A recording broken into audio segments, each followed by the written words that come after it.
अस्सलाम वालेकुम नाजरीन। ड्रामा सीरियल हसरत की नेक्स्ट एपिसोड में आप देखेंगे फबिया जिसकी नौकरी चली गई तो वो और ज्यादा परेशान हो जाती है।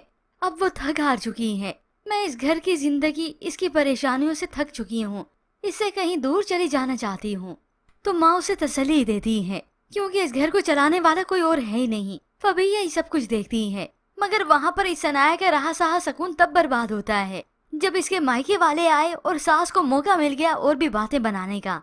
वो तो सनाया और अरहम की वजह से काफी परेशान थे कि अरहम की बच्ची की अचानक यूं तबीयत खराब हो जाने की वजह से वो कहीं हमसे नाराज तो नहीं। बस बहाना क्या बना था, हरीम अपने ननिहाल थी। अब वो तो सभी खुशी खुशी यहाँ पे आते हैं, मगर सनाया की सास ने तो जली कटी सुनाना शुरू कर दी।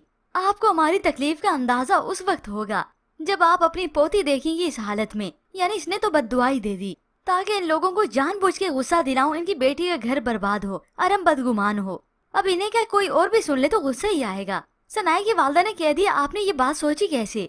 उसकी अचानक तबीयत खराब होगी, हमने कोई कोताही तो नहीं की।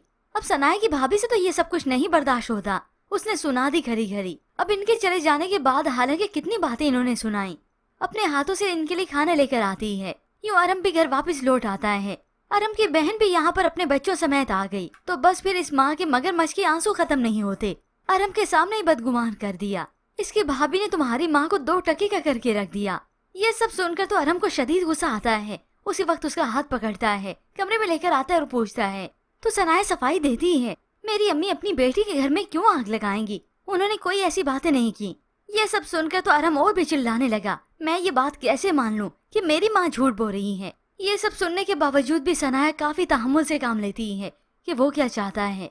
अब अरहम ने कह दिया कि मेरी माँ से माफी मांगो, जिसमें सनाया का कोई कसूर है ही नहीं। अब कहने को ये अकेला घर है, मगर एक सास सारे घर पे भारी है, इस सनाया पे भारी है जो बदगुमानियां फैलाकर इतना बदगुमान कर देती अरहम और उसे, जिसकी वजह से घर का सुकून तबाह बर्बाद ही हो रहा है।